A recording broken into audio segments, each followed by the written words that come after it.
Biologi on 21. Assalamualaikum warahmatullahi wabarakatuh. Semangat pagi. Jumpa lagi dengan Kak Nitnot.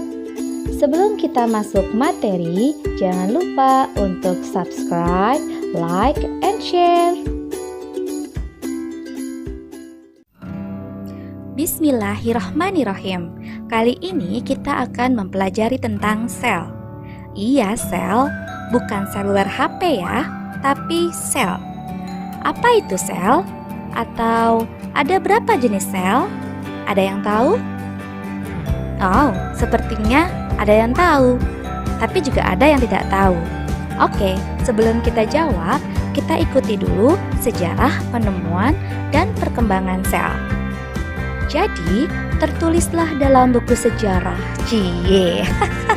seseorang yang bernama Robert Hooke pada tahun 1665 menemukan ruang-ruang kecil pada sayatan gabus Quercus suber yang dinamakan sel.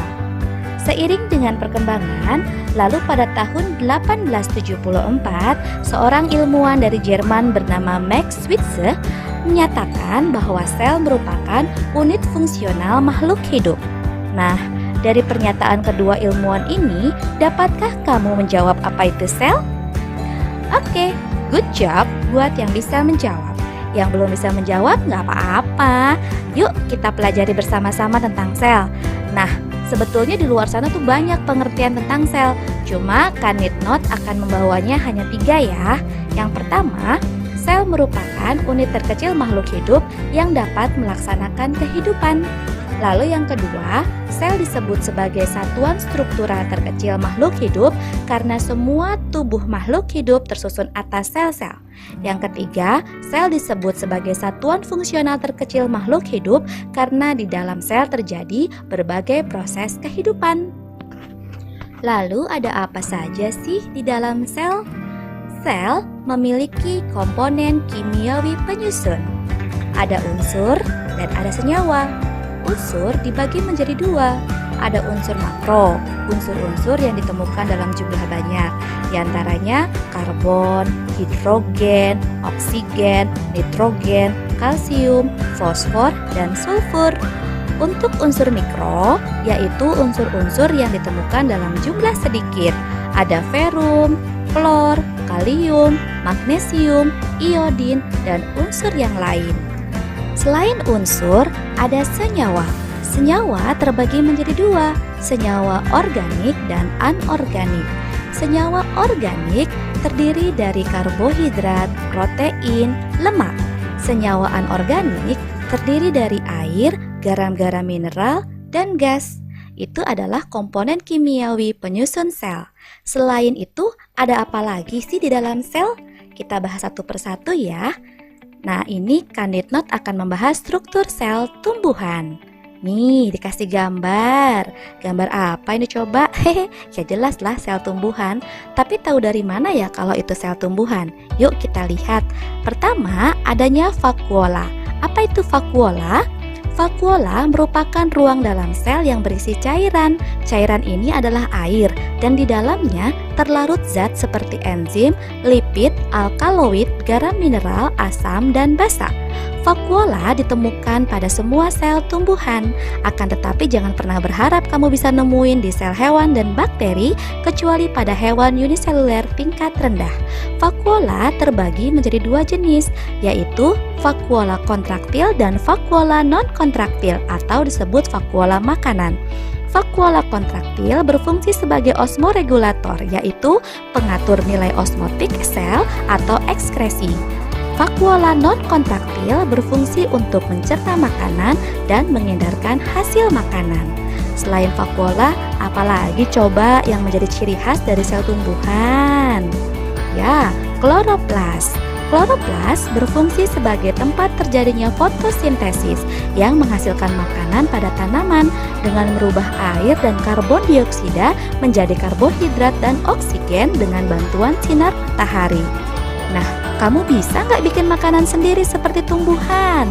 Bisa lah ya, tapi harus pergi ke dapur. Apalagi nih selain vakuola dan kloroplas? Ada yang lihat sesuatu yang berbeda? yang hanya dimiliki oleh sel tumbuhan? Ya, itu dia, dinding sel. Tuh, Kanitnot lingkarin. Dinding sel adalah struktur di luar membran plasma yang membatasi ruang bagi sel untuk membesar. Dinding sel merupakan ciri khas yang dimiliki tumbuhan, bakteri, jamur, dan alga, meskipun tentunya struktur penyusun dan kelengkapannya berbeda. Dinding sel menyebabkan sel tidak dapat bergerak dan berkembang bebas. Namun, hal ini berakibat positif karena dinding-dinding sel dapat memberikan dukungan, perlindungan, dan penyaring atau filter bagi struktur dan fungsi sel sendiri. Dinding sel mencegah kelebihan air yang masuk ke dalam sel. Nah, sekarang kita masuk ke dalam struktur sel hewan. Kanitnot kasih gambar lagi nih. Ini adalah sel hewan. Coba kamu perhatikan, ada yang beda nggak dengan sel tumbuhan yang tadi? Coba kamu cari, ada nggak dinding selnya? Nggak ada ya? Kalau vakuola bagaimana? Nggak temu juga? Kalau kloroplas? Nggak ada. Makanya sel hewan tidak bisa membuat makanan sendiri. Akan tetapi, ada yang sama dimiliki oleh sel hewan dan sel tumbuhan. Organel-organel ini adalah yang pertama, membran plasma. Lalu, mitokondria. Apalagi? Betul, nukleus atau inti sel. Ada ribosom, pinter. Ada lagi, retikulum endoplasma kasar. Kalau ada yang kasar, ada yang halus. Apalagi? Kompleks Golgi. Ya, semua organel ini akan kita bahas satu per satu. Oke, cekidot.